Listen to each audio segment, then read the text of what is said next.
Item ಯಾವುದೇ ಇರಲಿ try ಮಾಡಿ ಆಚಿ ಚಿಕನ್ ಮಸಾಲಾ. ದೆಹಲಿಯಲ್ಲಿ ಸಚಿವ ಕೃಷ್ಣ ಭೈರೇಗೌಡರು ರೌಂಡ್ಸ್ ಹೊಡೆದಿದ್ದಾರೆ. ಬೆಂಗಳೂರು ಅಭಿವೃದ್ಧಿ ಖಾತೆ ಅಭಿವೃದ್ಧಿ ಇಲ್ಲ, ಹೀಗಾಗಿ ಇಲಾಖೆಗೆ ಬಿಡಿಎ ಮತ್ತು ಬಿಎಂಆರ್ಡಿಎ ಸೇರಿಸಬೇಕು ಅಂತ ಪಟ್ಟನ್ನ ಹಿಡಿದಿದ್ದಾರೆ.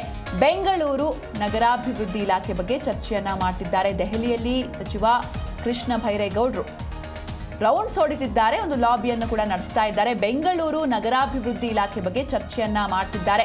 ಬೆಂಗಳೂರು ಅಭಿವೃದ್ಧಿ ಖಾತೆ, ಈ ಖಾತೆಯಲ್ಲಿ ಅಥವಾ ಈ ಇಲಾಖೆ ಕಡೆಯಿಂದ ಅಭಿವೃದ್ಧಿ ಆಗೋದಿಲ್ಲ, ಯಾಕಂದ್ರೆ ಇಲಾಖೆಗೆ ಬಿಡಿಎ ಮತ್ತು ಬಿಎಂಆರ್ಡಿಎ ಸೇರಿಸಬೇಕು ಅಂತ ಪಟ್ಟನ್ನ ಹಿಡಿದಿದ್ದಾರೆ. ದೆಹಲಿಯಲ್ಲಿ ಹೈಕಮಾಂಡ್ ಮೇಲೆ ಕೆವಿಜಿ ತೀವ್ರ ಒತ್ತಡವನ್ನ ಹೇರ್ತಾ ಇದ್ದಾರೆ. ಇನ್ನೂ ಕೂಡ ಅವರು ಸಚಿವ ಸ್ಥಾನವನ್ನ ಸ್ವೀಕರಿಸದಿರಲು ಕೂಡ ನಿರ್ಧಾರವನ್ನ ಮಾಡಿಕೊಂಡಿದ್ದಾರೆ. ದೆಹಲಿಯಲ್ಲಿ ವರಿಷ್ಠರ ಜೊತೆ ಕೃಷ್ಣ ಭೈರೇಗೌಡರು ತೀವ್ರ ಲಾಬಿಯನ್ನ ನಡೆಸ್ತಾ ಇದ್ದಾರೆ.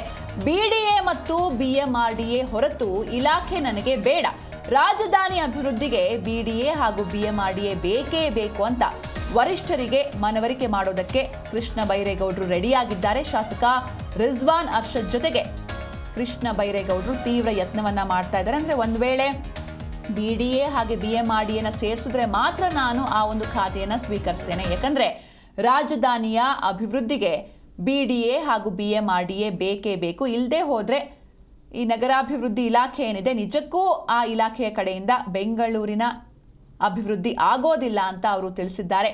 ಸಿಎಂ ಡಿಕೆ ಶಿವಕುಮಾರ್ ಅವರ ನೇತೃತ್ವದ ಸಚಿವ ಸಂಪುಟದಲ್ಲಿ ಖ್ಯಾತೆ ತೀವ್ರಗೊಳ್ತಾ ಇದೆ.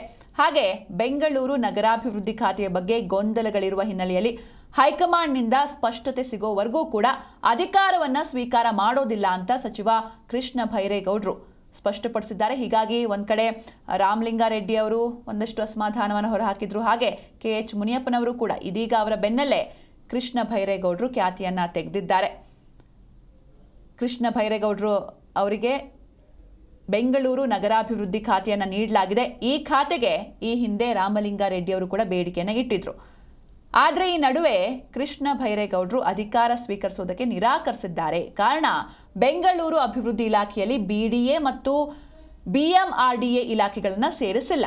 ಇದು ಭೈರೇಗೌಡರ ಅಸಮಾಧಾನಕ್ಕೆ ಕಾರಣವಾಗಿದೆ. ಈ ಎರಡೂ ಪ್ರಾಧಿಕಾರಗಳಿಲ್ಲದೆ ಖಾತೆ ಪರಿಣಾಮಕಾರಿ ಆಗೋದಿಲ್ಲ ಅನ್ನೋದು ಅವರ ವಾದ.